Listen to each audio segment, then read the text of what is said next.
being a woman in the ministry, and what's the difference between a women's lib and the liberation of women that we see in many churches today? I'm going to throw that one over. For us, I mean, we've grown up really. Like for me, I've grown up in the house where, like in the church house, where women are released in ministry. So to me, it's like it's like an equal, like it's normal. Women, if it's a guy or a girl, it's like a none.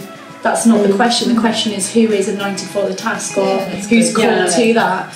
So to me, it's normal. So when I go to churches or I see people who are like, "That's weird, a woman preaching," I think, what century are you in? You know, like to me it feels a bit weird them not accepting it, because we live in that culture and I've grown up in that culture.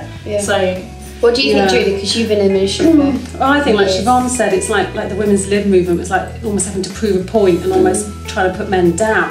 Whereas we're saying, no, we celebrate men, they celebrate us, and each person does what they're called to do. It doesn't matter if you're a man or woman, you do what God's asked you to do. So it's like there's not a competitive, we're women so we do this and we do it better than men, and it's not like that. It's just like we celebrate each other and we all get on with it and get on well, and it's brilliant. I don't think it's necessarily the guys that are holding them back. I think it's their perception of who they're supposed to be that holds them back. And I reckon if they started really stepping up to the plate and doing stuff, I think their husbands would be like, good girl. You know what I mean? And I think the key is just to be themselves, like rather than think, oh right, I've got to be, you know, like a preacher, I've got to be someone really upfront. If they're not a choleric personality, be yourself, but do what you're called to do. So I think that's also the danger with the women's lib movement as well. There's been a lot of women coming through trying to be men.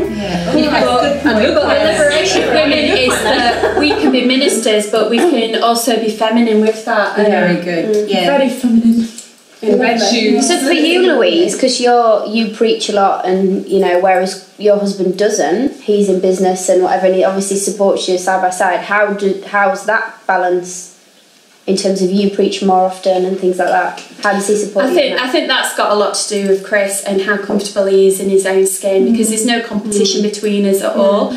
And so he fully supports me in my preaching, and he'll travel with me to different congregations, but then I'll be fully supporting him in his business as well. So it's almost like the two coming together and working together. So I think it's because he's comfortable that it's never been a tension in our relationship. Perfect marriages around here, aren't we, really? Well, no, we've heard about that. We're going to get